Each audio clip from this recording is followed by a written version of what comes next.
Hi, my name is Paul Syracuse. I'm the founding father of Cripple Creek Hat Company, which I formed in 1975 with a former partner of mine, Rip Hotel, who happens to reside in Seattle, good friend of mine. This is the order of the day. Now, when I send you a hat, a brand new hat, I've cleaned the hat up, I've inspected the hat, I make sure everything's perfect about your downhill hat. But as you start to wear it, and if you have animals with hair, cats, dogs, it'll get hair on it, you'll get dust on it every time the heater kicks on or the air conditioner's on, blowing dust. It's unavoidable. So the first thing I would do with a hat, and generally that's the worst part that you're gonna have to do, just get some shipping tape and clean and work the fibers up on your hat, like this. And just work the nap up. It'll get rid of all the hair that accumulates from your pets. And it does a really good job by doing that. It's a good way to maintain your hat. When you're doing that, as you press down, you can see the fibers lift up, which means if there's anything caked into the wool, it will lift that out of your hat. So this is a must do to keep your hat looking good. And you just do it front and back. Blacks, I prefer brown hats to black because black will show a lot of dust. That the brown hat, you can get away with it without cleaning it on a regular basis. So anyway, this is the easiest step for your hat. It's just using some tape to clean it up, and it's pretty simple. Hat brushes are good too. It helps to lift the fibers with a hat. Unfortunately, I don't sell these, but you can go and get any kind of soft bristle brush. You don't want a hard bristle, a soft bristle.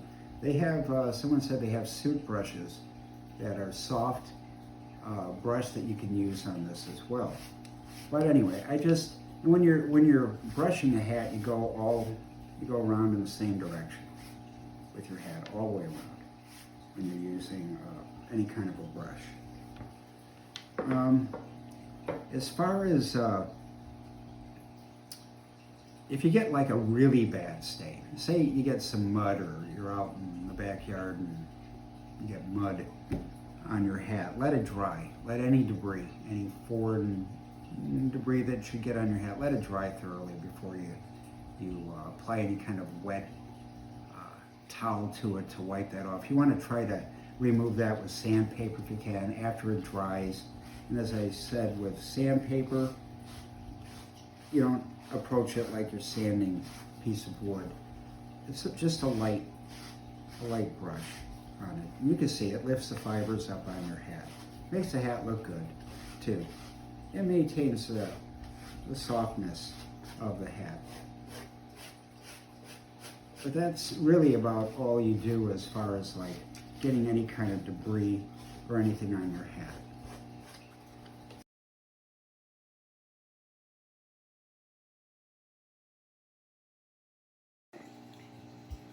Let's talk about the don'ts. Some of the things that you don't want to do to your hat.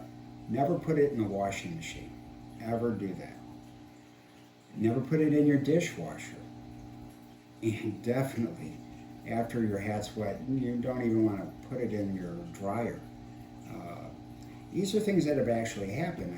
I've heard these from customers. That's something I would never do. I would never recommend that you do that. There are a couple other things you might want to keep in mind. Some people throw their hats on their dash in their pickup trucks or in the back seat of their car that is exposed to the sun. Sun will discolor your hat. It will take that coloring right off. So be careful. There's nothing wrong with wearing it out in the sun. You're moving around. It's not stationary like it would be beating through your window and your car window or the back seat window. So just keep that in mind. And a couple other things too to mention. If your hat gets soaking wet, never roll it up. Okay, don't do that because if you do, the hat's not going to look very good. You know, it's going to keep that same impression, memory. It's going to roll up. It'll look terrible. The other thing I would not do, if your hat gets wet and you're outside, don't lay your hat on the brim like that. You want to be able to like hang in the back of your chair. Let it dry out, and that way you don't lose a lot of the shape when you do that. So I would recommend that you just hang it up a little bit and just put it in the back of your chair, or put it with on a flat kitchen table, and not wood where it'll absorb the moisture, but just take some of the pressure off the hat. Your brim is a result of what they call a flange. That's what gives your hat your shape. This is called the flanging on your brim. And you want to make sure that you're not putting pressure on the hat. So I usually, if I'm leaving it, I'll usually distort with the flip of the brim off the edge of the table, so you're not putting a lot of pressure on the overall brim of the hat. So anyway, it's been my pleasure talking to you. If you have any questions, you can reach me at Cripple Creek Hats at AOL.com.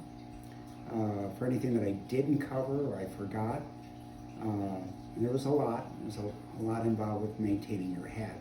Not that complicated though. You could do it. So anyway, thank you.